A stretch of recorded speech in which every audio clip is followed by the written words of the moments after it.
si ngombwa wewe userukira igihugu ngo nuko umuntu agutumye, aho gutegeza kudefanda iyo wavuye ukavuga ati naho bazonkubita nzemera ko ndi umurundi, nta muntu numwe aguhora kwitwa umurundi. Ni gute mubona umuryango BCUSA twobana tugize ico dutera kugira ngo diaspora ibandanye kuba nziza? Rero twebwe icyo dusaba aba BCUSA n'abandi bifuza kuja muri BCUSA, banza utahure neza ko gukorera hamwe ari ingirakamaro kuri wewe. Ikigira kabiri, userukira igihugu cyawe neza. Ikigira gatatu, ntube inyakamu kuko inyakamu nyagimwe. Wiyubake hama tuje gufasha igihugu cyacu.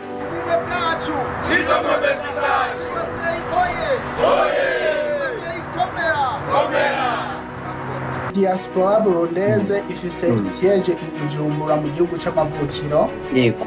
Rero gerageza kuzana uwo muco uhereye hariya ushikanira muri Amerika twumva. Diaspora burundese birongowe na Samuel Ndayiragije, niwe yatowe kandi nkuko musanzwe mubizi umaze kuba urongora diaspora directement ubukorera igihugu c'amavukiro. Ntabwo ucukorera ukora wisunza amategeko ya kijya gihugu wewe ubamo, kuko uri diaspora nationwide. Kandi diaspora rero nationwide muri Australia bafite amategeko yabo, muri Amerika bafite amategeko yabo, muri Norvège bafite amategeko yabo, muri South Africa bafite yabo, Canada bafite yabo. Rero uvuze ngo wowe ugira ukore wisunze ayo mategeko y'ivyo bihugu vyose bishobora kubihuza ntibibaho. Nico gituma umuntu wese atwara diaspora ategerezwa gukorera kuri stati y'igihugu c'amavukiro, kuko wewe utwara diaspora ubu mu ambassadeur wo kurepresenta mugakorana hamwe na ambassade ya nomwe nande na no Burundi muri ico gihugu bamo, cyo kugira ngo umenye ibibazo abarundi bari guhura navyo hamugerageze kubafasha mu kubishikiriza mu gihugu c'amavukiro. Wabugani nigeze kubona idokima ivuga ngo ni politique nationale de la diaspora. Yes. Iyo dokima yanditswe nande? Iyo nationalité nationale ya Etats-Unis cyangwa nationale y'u Burundi? Ni nationale y'u Burundi. Niho rero nagomvye gutwara ko umuntu wese atwara diaspora burundese. Ni nkuko nga muri Amerika hariho na diaspora Kenya, hariho na diaspora Australia, hariho diaspora zitandukanye. Mugabe izo diaspora nga ntabwo zikorera ku mategeko ya Amerika, mu gihe zirepresenta diaspora y'igihugu cyabo, bakorera kuri politique nationale y'igihugu cyabo. Hama rero mu gihe barepresenta, aho ndi kuvuga ku rwego kwanza rwo gutwara diaspora ku rwego rw'isi, ariyo comité executive, dutegerezwa gukora kuri politike y'igihugu. Kuri ambassadeur ari ngaha muri Etats-Unis akorera kuri politike y'igihugu cyamutumye ngaha. Hama agafata politike y'igihugu cyamutumye agategerezwa kuyikora yisunze, akayikompara na politike y'igihugu arimo. Akarorero, politike y'iki gihugu ishobora kukubwira ati twebwe nitwemera double nationalité, mugabo Burundi bwemera double nationalité. Ambassadeur ajeje kuja gusigurira iki gihugu kubera ikibobo bemera double nationalité, kugira ngo iki gihugu cyumve umurundi ari muri iki gihugu ingene ababwiye ati jewe ndi umunyamerika mugabo ndi umurundi, bamutahure bivanye na politike y'igihugu cyacu baje gupresenta muri iki gihugu tubamo. Twebwe rero nka diaspora tugenda nkuko dukora nkuko ambassadeur umu ambassade barungitse muri ico gihugu akora. Amategeko yose dukorera ko turayategura tukayarungika i Bujumbura. Ministere itujejwe nakazi kabo kuyaraba rero bagaca bayahuza na politique nationale y'igihugu cy'u Burundi. Gati mwebwe rero ntimushobora kugenda muri Amerika muje gukora ivyo mugomba ku isi yose, gende mu bihuze uko. Rero aho abantu benshi bibacangira nkuko wambwiye ati bikuri Bujumbura ushikane ngaha. iyo ugeze ngaha reka tuvuge ati diaspora ku rwego rw'isi yakuhaye nayo nome abatwara diaspora ku rwego rw'isi kumva ntibashobora gukwira mu isi yose ngo bagume babona ibibaye kuko bakeneye kumenya ibibazo biri kubiyo hama bamenye ingene batanga raporo mu gihugu cyatwibarutse ati abarundi bari haya bari guhura n'ibibazo ibi nibi bakeneye gufasha bumeze uko kugira ngo bave muri ibi bibazo. Twebwe n'akazi dukora no kuraba ibibazo abarundi bari guhura hajya ambassadeur adashika tukamubwira ati hari umurundi yafashwe aho iki niki niki rero nyakubahwa gerageza urondera uburyo umuntu atohohoterwa nk'umurundi. Koresha rero amategeko yawe nawe wazanye ngaha y'ingene culture yacu igenda. Umuntu arashobora kuba yakoze ibintu yisunze culture y'igihugu cacu, genda rero ubisigure ubereke culture yacu nyene ikora, yihenze gatoyi akoresha culture yacu yibagira culture ya Amerika. Aho rero niko kazi tuba dufise, niko kazi diaspora ibifise. Hajya hano ambassadeur adashika twebwe dutegerezwa kubereka hama tukamubaza ati ahantu bigende gute, twevya tunani muri state igende mushiku. Ambassadeur tugereza gukorana ukuboko kukundi. Nico gituma rero amategeko yose dukorera ko ku rwego rw'isi diaspora dutegerezwa kuyahuza na politiki nationale y'igihugu mva. Mwebwe naho tutabirimo cyane ariko turumva yuko hari abandi mudahuza niyo shema cyangwa uko muriko murabidusobanurira kumbura abandi bantu babivuga ukundi kuntu bavyumva muga bitandukanye n'ivyo bashobora kwisanga muri hengorane. Ingorane bashobora kwisangamo ni ingorane yuko mu gihe ugiriye ikibazo muri iki gihugu bizokugora kuronka umurepresenta. Icambere wowe uje uri umuimigra ngaha directement uri mu maboko ya OIM. OIM nayo ikorana na kiya gihugu cakurungitse ngaha. Tuvuga akarorero je navuye, tuvuga akarorero ko navuye mu nkambi ya Tanzania. Mugabe iyo nkambi ya Tanzania nayivuyemo ndi umurundi ntari umutanzania. So rero abantu benshi yo bihendera avuga ati jewe uburundi ntaho duhuriye kuko jewe naje mva Tanzania. Mugabo narabwira ukuri ugenda usome amategeko politiki nationale y'igihe twemererwa abarundi guhabwa ubwene gihugu bwo kuza muri Amerika. Dosiye yo kukurekuruze muri Amerika yasiwe n'Uburundi yasiwe na Tanzania. Kuko Burundi yo gusinya ati impunzi zacu zizane mu Burundi ntabwo wari kuza muri Amerika. Rero ugize ikibazo directement usanzwe utari umunyamerika ufise citizenship urungikwa icyo kibazo cya kirungikwa directement muri ambassade y'u Burundi, ikirungikwa muri ambassade ya Tanzania. Rero mu gihe wewe utatahura yuko urya basize ko nk'umuvugizi cyangwa nk'uburongozi executive buserukira diaspora, utaratahura yuko diaspora ikorana me ukuboko na ambassade y'u Burundi uba wihenze cyane. Ivyo abo bose n'abaserukira Burundi mu yandi makungu ntibashobora kuvuguruza. Bategezo gukorera kuri chaîne alimentaire imwe kuko bose bakorera igihugu kimwe. Akarorero ambassade bashobora kuvuga ati ambassadeur uno munsi bamukuye, sivyo? Bazozana uwundi murajya amasaha batarazana uwundi. None wimvira yuko ugize ikibazo cyo kuri poti kwanda uza kuri poti urongora diaspora muri ico gihugu kugira ngo aseruke. Nico gituma kenshi diaspora ku rwego rw'isi iyo dutowe kubera ko tutaba dufise abantu ngaha bategerezwa kurondera umuntu abantu banoma ngaha akavuga ati twebwe tubera ijisho ngaha ibibazo bibaye biduhe kare directement canke turakwandikiye ikete riguha uburenganzira mu gihe jewe twebwe dushobora guserukaho useruke. Urumva rye muntu batuwe muri ico gihugu directement afise uburenganzira bwo kureacta muri parti y'umurongozi mukuru ku rwego rw'isi. Kubera ko adafise amaguru ane canke 10 yo gushika mu bihugu vyose ku isi yose, arashikayo agaseruka hama agacamuha raporo nombara kamusovye hama nawe muhaye raporo ndetse mu rwego rw'isi aca atanga raporo muri ambassade.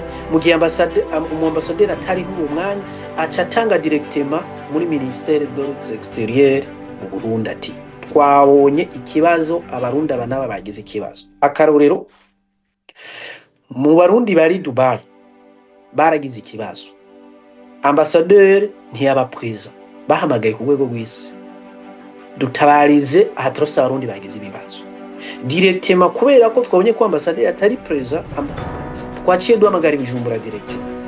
Mbega uhamagara Bujumbura kwitaba nkande? Nico gituma bagutoreye hariya, hama bakaguha politique nationale ukorera. Wewe rero turakuzi nk'upresenter ibintu, iyo raporo uduhaye tuyakije amaboko abiri, reka tubikurikira, kuko umu ambasaderi wa kabiri akurikira ajo yurya bato. Rero abantu bakwiye kubitaho. Tuvuga akarorero Tanzania ngaha muri Etats-Unis d'America, baruguruye banki bakoresha yitwa Citibank, ikora transfer amahere Tanzania na ngaha. Abo bantu rero ntibashobora kuronka dokima zibakorera stati politique yemewe yo gukora ivyo bintu transfer amahera ngani na Tanzania. Prezida uburongozi bw'ico gihugu ca Tanzania butabahaye uburenganzira bwo kwandikira iki gihugu ngaha, atabo bantu nabi wacu ni mubemerera ivyo bazokora bizoba vyemerewe n'amategeko yino, tuzobikurikirana, habaye amafraude muzotubaza twebwe. Aho rero niho abantu bibagorera. Utegerezwa kumenya yuko ukuri kose, naho mvuga ati ndumusirize, mugabe igihugu cyacu kiremera double nationality, sivyo? Ino saha mfashwe n'iki gihugu, nshobora guhanwa nisunze amakosa nakore iki gihugu. Me hari itegeko rica rinkingira rya double nationality y'igihugu cyacu, politique nationale. Mbega ivuga iki? Andikira ambasaderi mubwira ati nyakubahwa, je na violetinze amategeko y'iki gihugu, mugabo sina violetinze cyane, hamwe no mvuga umunyororo w'imyaka 100 kuko nta muntu nishe. Kancanze natwaje ndi gutwaza biranshikira, ndagonga umuntu kandi umuntu sinamugonze kubera ko ndabigonga. Politique nationale y'igihugu mwumfasha iki kugira ngo basi nari gufunga imyaka 10 funga imyaka 5? Uburundi rero politique yabikiza ati umuntu naho mu mugaba natwe turamugaba.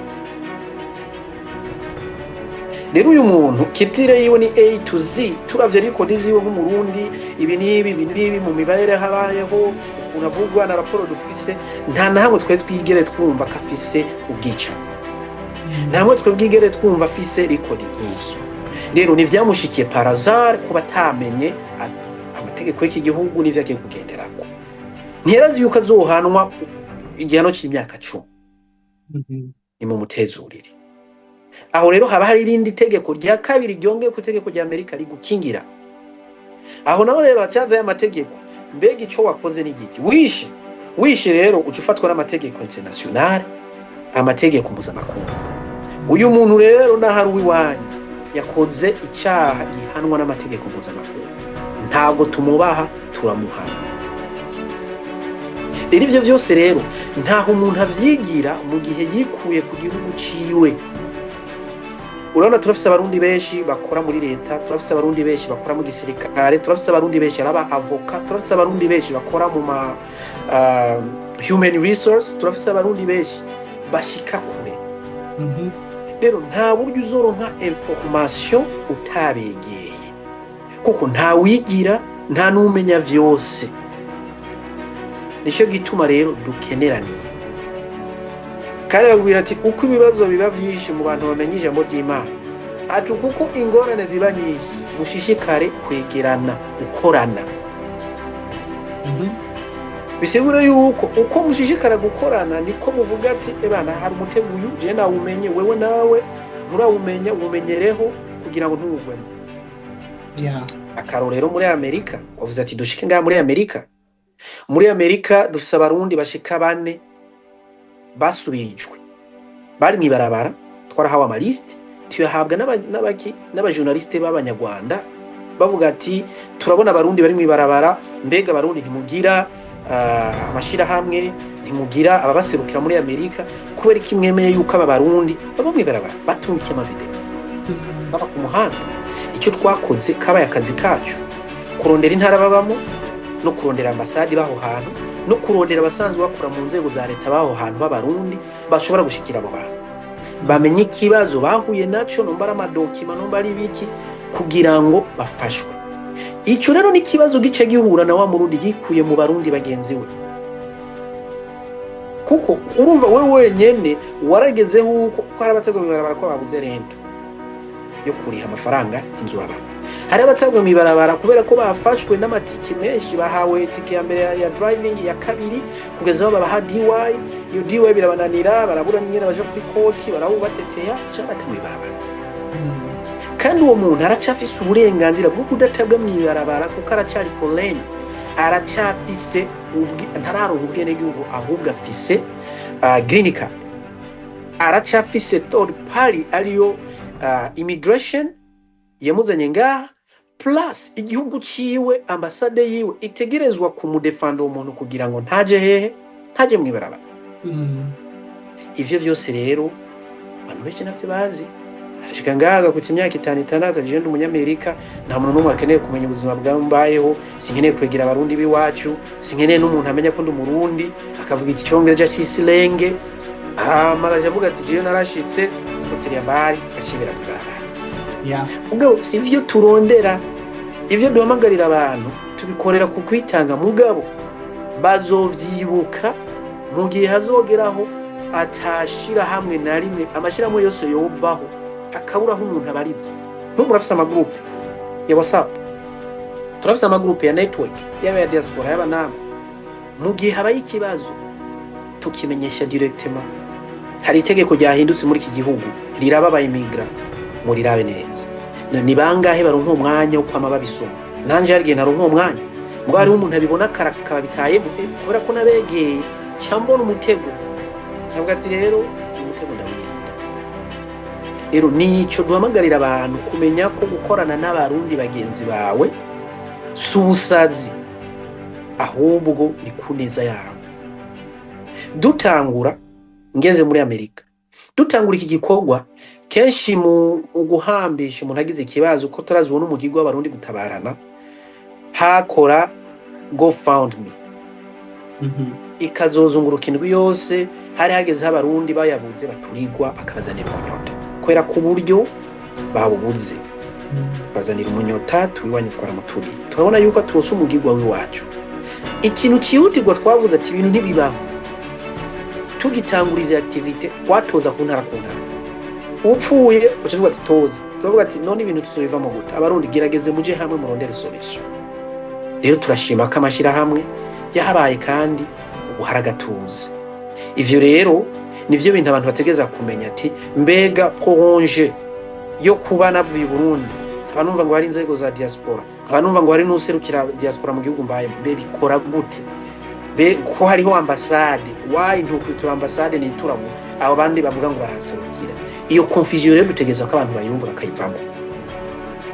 Ino saa ambassadeur ntashobora kwakira ibibazo vya diplomasi, yongere yakira ibibazo by'abanyagihugu bose babangaha kimwe ku kindi.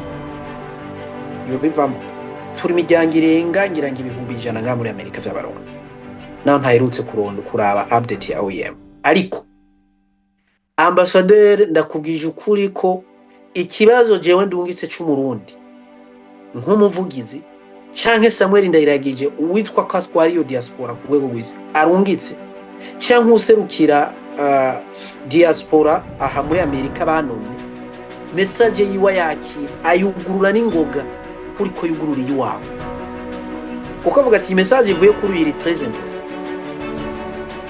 ikadayira nawe cyabakeneye abayaduhaye chaîne dukorerako ndungikira ikintu gikenewe. Harabaye ikibazo ngaha, haraba ibibazo by'abantu bitwarira Burundi mu ntara, avuga ngo abarundi bari kwica abantu muri Kongo. Abantu kuko bazi ko ambassadeur ari muri Washington yo bimenye baci baje mu ntara, abantu bakanyororomba akaja mu ntara, akaja muri Senate, mbega ni bande bagiye guserukira ico gihugu bavuga ati ibi bintu Liège Amerika duhamagara Bujumbura tubaze bimeze gute nkama tuje kubaserukira. Yabaye babarundi b'umutima baravuga ati ntushobora kuvuga igihugu cyacu nabi muri Senate, muri State Representative, twakumvise ntibibaho, reka tubaze amakuru kariyo amatuzi. Nivyo rero vyitwa ukwiye kuba ambassadeur mwiza mu gihugu cyacu. Benshi baraserutse baraduhamagaye, turababwira ati gende mubaho ukuri, ukuri turasaba ambassadeur ati duha ukuri kwavyo, baragenda baraseruka. ivyo rero nivyo igihugu cipfuriza umurundi wese ari mu gihugu inyuma y'igihugu avuka. Bihesha agateka no guserukira igihugu neza. Si ngombwa wewe userukira igihugu ngo nuko umuntu agutumye, aho gutegereza kudefanda iyo wavuye ukavuga ati naho bazonkubita nzemera ko ndi umurundi, nta muntu n'umwe aguhora kwitwa umurundi. None umunyamerika agiye Bujumbura katavuga ngo je ndi umurundi cyangwa ngo ndi umukongomani cyangwa ngo ndi umufaransa, ashika avuga ati je ndi umunyamerika, mpana nk'umunyamerika, kuko niwe mpana nabi nanje mpamagara Amerika muce muhura ku mategeko international. Naho rero gutaho ibihugu byose turabikunda, twe abarundi banga muri Leta Zunze za Amerika, igihugu cyacu cy'amamuko cy'u Burundi iwacu, kandi turakunda cyane, kandi amategeko yacu turayakunda cyane kandi turayubaha cyo n'unga muri Leta Zunze za Amerika. Rero kumva ikibazo cyo kitokora kuvuga, ariko muri BCUSA twahisemo kumenya umurongo mwiza dukwiye kugenderaho neza cyane gukora amakosa. Uyu munsi tuvugana, mwebwe muri umuvugizi wa diaspora ku rwego rw'isi, umuyobozi cyanke umurepresenta wa diaspora burundeze hano muri Etazini ni inde nyakubahwa? Ni Emmanuel Nduwabeshi. Yari cegera ca Kagabo Jean Marie. Twebwe rero uko tujejwe, uko tumeze, umaze kumva yuko twebwe utadukonsidera kandi twaguze kugira ngo ukorere kuri politike nationale y'u Burundi, uyihuze n'amategeko akugenga muri iki gihugu, ugaca uvuga ati no, jewe sinshobora gukora kuri politike nationale, ngomba gukora ivyo wanje by'iki gihugu gusa. Ntibikibaye ntubwiserukiye diaspora ica yitwa ishirahamwe nka BCUSA. Akora akantu nkenera kubwira abantu batandukanye, ubugiye muri ya logique nyene iyi mwe murimo. Nico cyo mwavuze ati twebwe turishira hamwe ijeje gutabarana gufashanywa ngaha muri Amerika. Ntitugwanya diaspora, turuyishigikira mu gihe badusavye intererano y'ingonga. Mugabo ntitwivanga. Rero ujye muntu tuba twaranomye, urya ntabakwiye kwivanga rero. Harira mu matama abiri, mujengira nongere ngirishira hamwe, murongere seruke diaspora. Oya. Ivyo nivyo rero vyateye ikibazo BDUSA. Yes. Nico gituma uwo dutoye tumusaba ati kugira ngo ukorere ku mategeko agengwa n'ico gihugu, utegerezwa kwemacinga n'amategeko ya politike nationale twe tugira ko kuri diaspora rwego rw'igihugu. Muri ico gihugu urimo ugacura bivyo amategeko agusaba, hamugaca kuko iki gihugu ntushobora kuvuga ngo jewe ntwara diaspora ku rwego rw'isi, ntabura akakantu neza, nkorera ku mategeko nationale y'u Burundi, ajeje igihugu cy'u Burundi, hama niyo ngomba guca naplika ngume nkorera ko yonyene, ndakongera yonyene muri iki gihugu. Ibijana ambasaderi aje ngaha apresenta amategeko y'u Burundi, nabo bakamuha amategeko ategerezwa gukorera ko ya Amerika. Rero nawe utegerezwa gufata ry'amategeko twaguhaye ukayongera ko amategeko ya Amerika kugenga. Akarorero, ntushobora gutoza amafaranga muri iki gihugu cya Amerika ukoresheje politike nationale y'u Burundi. Utegerezwa kuregistra, ntushobora kuzana amategeko twebwe dufite Bujumbura biraregistrate, ucuzana ngango jewe ndakora. Utegerezwa guca ufata ukarondera izina uryita ry'u Burundi, ukaregistra muri iki gihugu, kigira guce kiguha dokima kikwemerera gutoza ayo mafaranga muri iki gihugu. Hama rero ayo mafaranga ukeneye kuyafashisha uba warasizemo amategeko akwemeza y'ingene uzokorana no gufasha mu Burundi. Jewe muri aya mategeko nakoze nzogira ivyo guterera igihugu canje muri bantu nikora cyo gutanga amakara. Utegerezwa kubashira mu mategeko wa presence mu kuregistra ivyo uzokora muri iki gihugu, bakakwemerera. Ibyo byose bikaba bidugira kwa wa mutima wo guserukira igihugu bayemo.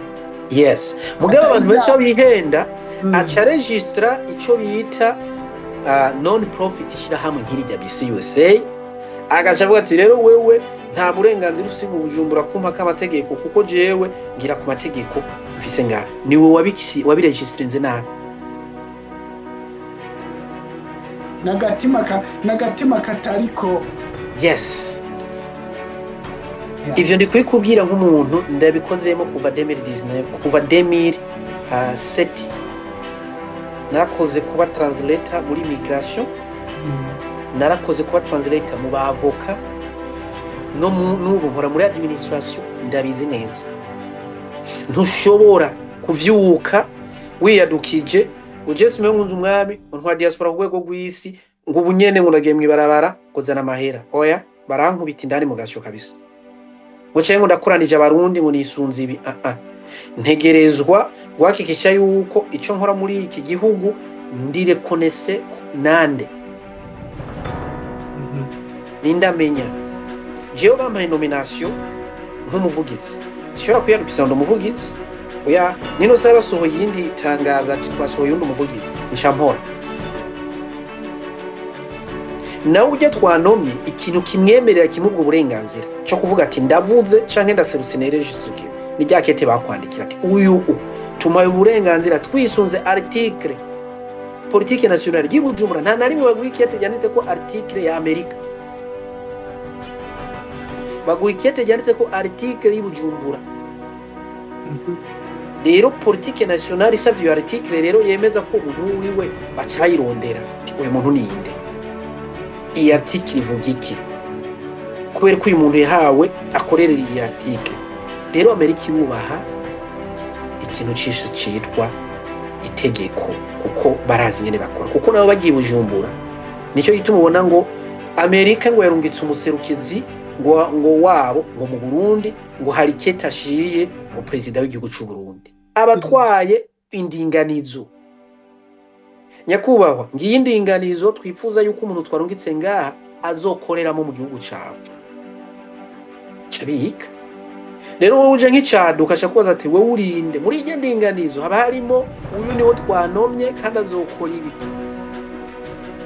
wowe rero ni uzoseruka harya akakwakira rero niko biri Umurundi hagarara userukira Uburundi uvuga neza ubikore neza cyo kibazo mfise nuko abarundi bace baserukiyo amazi yageze mu muhogo ateba tinarumvise niwe muvugizi kare ni wemera ko Burundi bwo guserukira je vyakomete none mumfashije iki cyangwa ugeze Bujumbura bagukubise ku maboko bakwivye ibintu vyawe bagize iki ngo none ntabagwa nande ngo ndondera abantu bitwa ka diaspora duserukira ahubwo wa mugani ejo twabonye Samuel Ndayiragije asabira ikigurungo abantu ngo bafunzwe Bujumbura nta mifyi ugiye ukavyonga nibigenda kubwira abantu benshi utamenya amategeko nico bubahiriza nibigenda kubwiye vya ngaha muri Amerika muravuga ngo je ndi muri Amerika ntawo nkora ko ndi muri Amerika ko none ivyo yonona ukashuje Bujumbura ngo je mvuye muri Amerika je mvuye muri Australia ukavyonga ivyo vyonga baragushindana none ko bari ndani Amerika kitagiye kubakura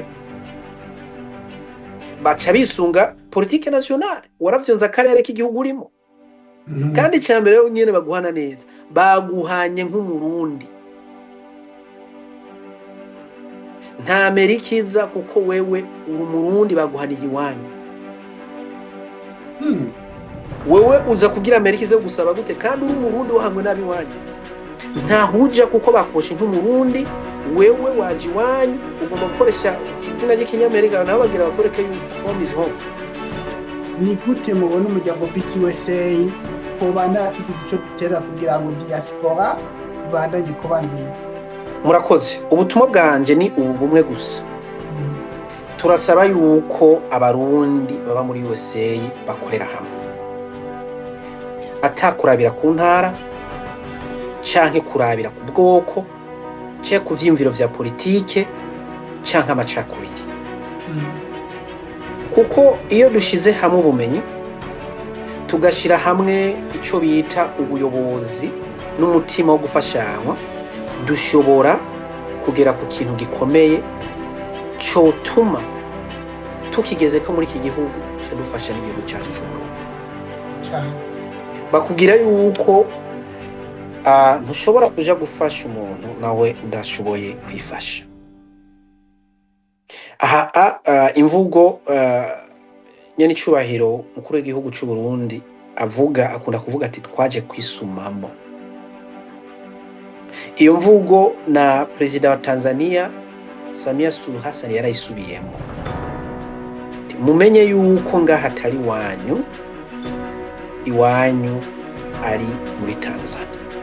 Gihaza muri Washington kubonana n'abatanzania. Ababwira yuko murondere mumenye yuko naho uri umusirizen w'umutanzania muri Amerika, ntabwo uri umusirizen w'umunyamerika muri Amerika. Kano karakomeye cyane. Adaya kuri citizen ya baragashira koko umusirizen muri Amerika w'umutanzania. Ati rero friend of umenye ko home is home. Ndabakarorero kenshi ku muririmbyi Akon muramwumva mu muziki tena. Niyo muririmbyi yarakomeye ngaha, yavuye ngaha isubiriye iwabo. Ubu mukwiza tunga tubuza ati home is home. Ivyo nakiyemo vyose narabaye rurangira muri Amerika, nta valere nigeze mpabwa nk'umunyamerika, amwe ndayihabwa nk'umunyafrika narasubiye iwacu. Interview ziwe abandi bazirabe. Rero twebwe ico dusaba aba BCUSA n'abandi bifuza kuja muri BCUSA, banza utahure neza ko ukorera hamwe ari ngirakamaro kuri wewe. Ikigira kabiri, userukira igihugu cawe neza. Ikigira gatatu, ntube inyakamwe kuko inyakamwe nyagimwe. Wiyubake hama tuje gufasha igihugu cacu. Ngira ndababwire mubandaye mukora research ananda makunda bahaye atimbitse cyane kuri benshi mugabazi bake. Mugabo n'akarongero ntange mugamucanaje mu mugani gato. Ibi vyabaye kuba Ethiopia abasomali. Ibi vyabaye kuba Spanish bagasubizwa iwabo. Twigisha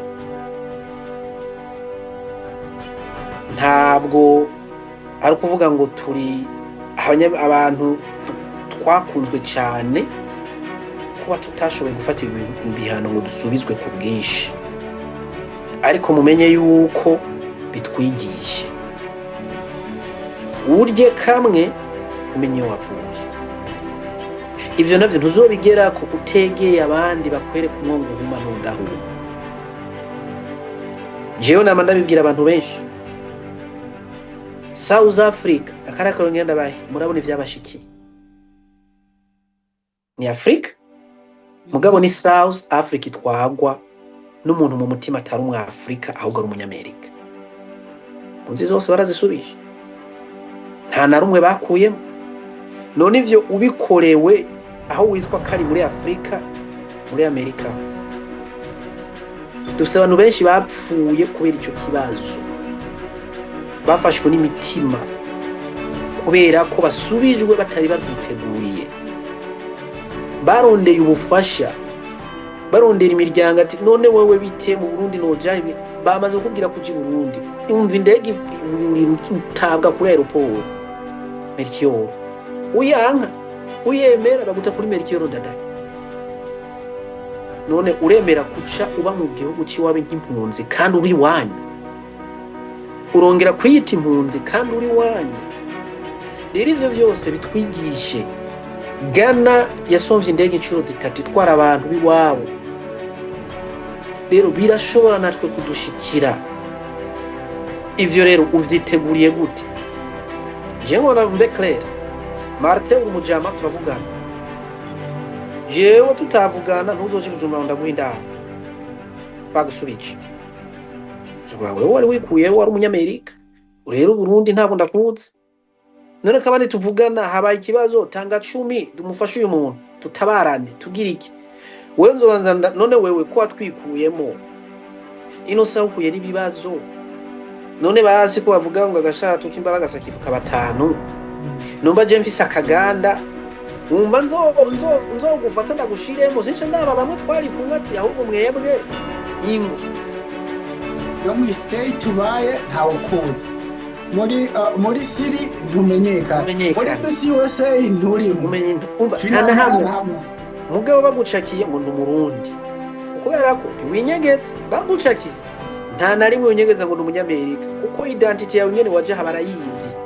yose ntuze kuyihindura barayizi ngo mugende ugihindure cemu yo gushika ngaha barabizi bategeza gutwara hamumva kanatsinda ntushobora kuvuga ngo ni umunayigeri muri Nigeria bazokumara kuko bategeza kukubaza ati wumva eso nine umuco waha muri Nigeria nuwahe ururimi rwo muri Nigeria uvuga n'urwahe bazoshaka gufata n'ingoma warabaye Tanzania urabizi kugira ngo gufata umurundi bakubwira ati tambuka utanguje ukukuryo uyu n'umurundi fata teze utanguje ukubamvu ashamiye kuri umutanzania akantu gato gusa nta n'ugiswahili biki bavuga ati saki kirashobora kukumugora numuha tambuka tanguza ukuryo uyu n'umurundi fata nta n'ibindi byo kwisigura none muri Nigeria je nakiya congereza cyo muri Nigeria ntaconzi bijya igwe ntavyonzi gituma bavuga igwe none nzoje nza kuvuga ngo je ndi umunayigeri ibikunda je ivyo namabwira abantu emanga ko uri umurundi ntacuba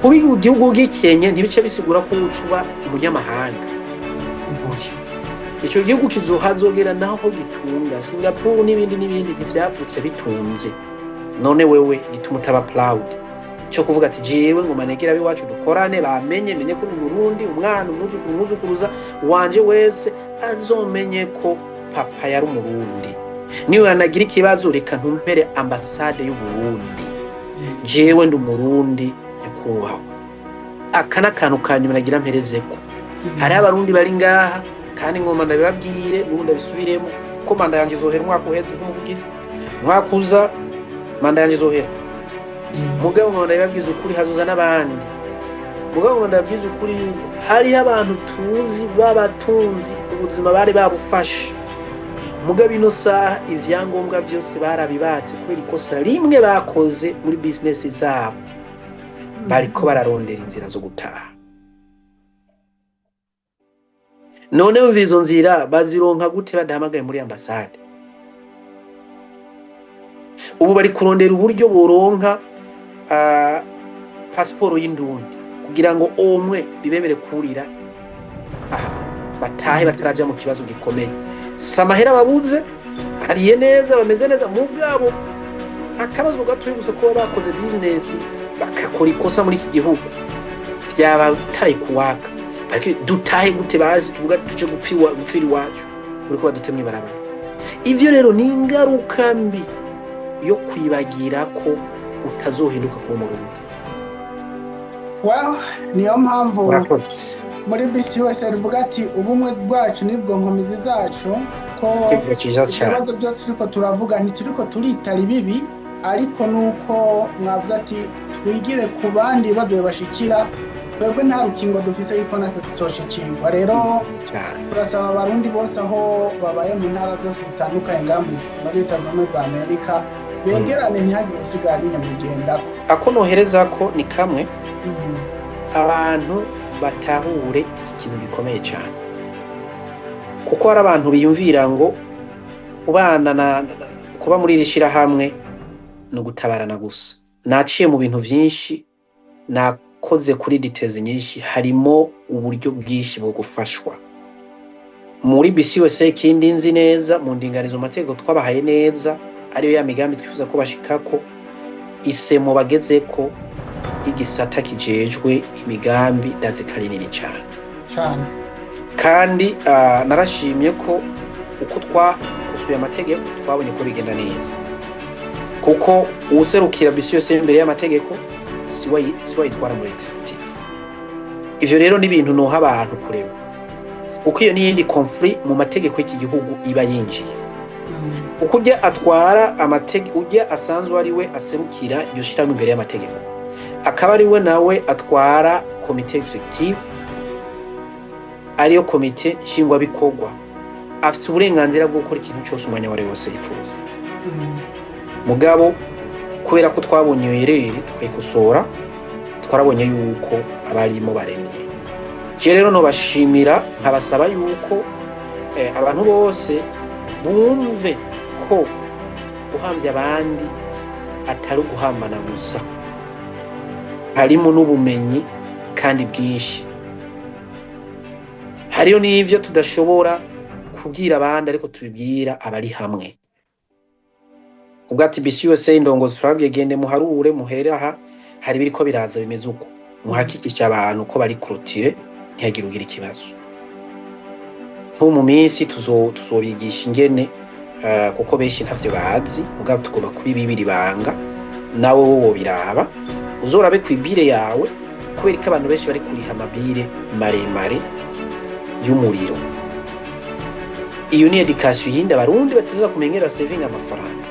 Ijya bire y'umuriro irakwereka ingene amasaha ukoresha umuriro mwinshi n'amasaha udakwiye kuyakoresha ukariha amahera make. Ivyo vyose tuzovyigisha.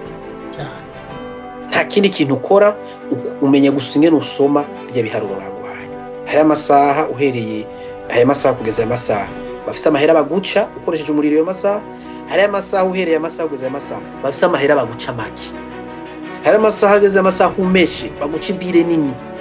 Hari isaha igeze urumva ucanye amatara baguca ibire nini. Ivyo vyose tuzovyereka abarundi. Hari n'abandi turafise abari mu sirikare benshi bavuga ati ibiri gutegurwa n'ibi genda uko. Hari abarekora mu nzego zitandukanye. Ivyo vyose ni inyungu yo kuba hamwe n'abandi kandi bakumva yuko biruhura. Rero ivyo nobisabira abarundi.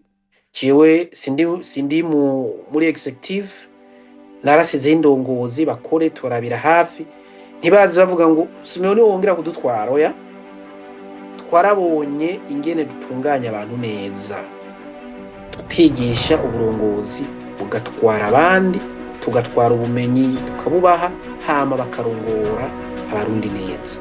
Rero ivyo nivyo twereka abandi abarundi kumenya ko twebwe ntitukigwanira leadership ahubwo twebwe turi mu nzira yo kwigisha abandi leadership no gukwepa ibinogo n'ibikomere twaciyemo hama batwara indongo abarundi neza babashikane ku mutuzo wo kuruhuka. Bisi yose nayise ishira hamwe yo kuruhukiramo. Rero umva agomba kuruhuka nashikira abandi hama nawe aruhuke hama amenye ivyo adashoboye kumenya hama nawe ashikire ku iterambere yipfuza ryaba ryo mu mutwe muri mental kuko umuntu arashobora kugira ibibazo kubera ko muri mentality yiwe asise ikibazo yagize. Hari n'abandi bagira ikibazo muri mental kubera ko bibaza bakishura. Mugabo muri BCUSA ndizera yuko abarongozi bariyo n'abandi bazokwiyongera n'uwo wundi afise ubumenyi hari abantu bashobora gufasha umuntu akaruhuka cyane. Nivyo nusabira abantu bose kuja hamwe n'abandi bakashikira abandi bizobafasha cyane. Nuko murakoze cyane.